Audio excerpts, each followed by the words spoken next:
Hi, my name is Patri. And my name is Cassie Sutton. My name's Edward Yu, and I'll be talking about early decision.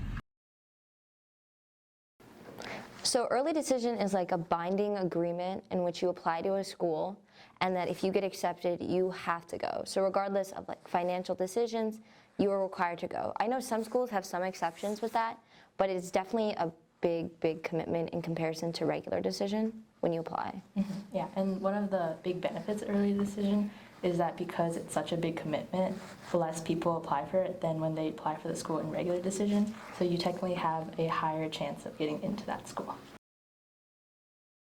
So like early decision, early action is like an earlier deadline, and usually you actually learn much earlier than the April 1st deadline, which is where most schools. But with the difference between early action and early decision, again, is that binding agreement that you make.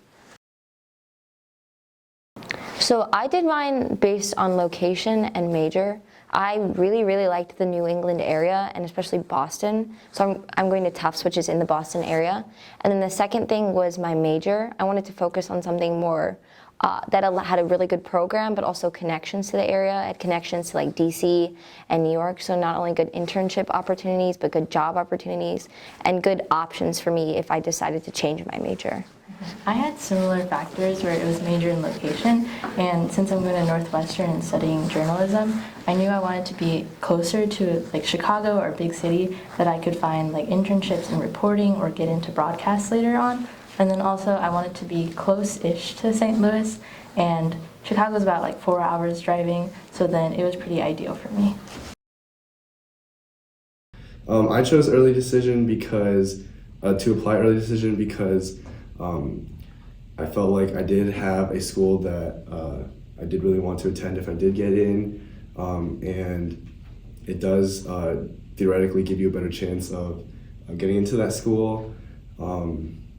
And yeah, if you don't have a first choice school, or if you know you want to keep your options open, I would suggest just going regular decision. But if you do have that one school that you do really want to go to, early decision's a great choice.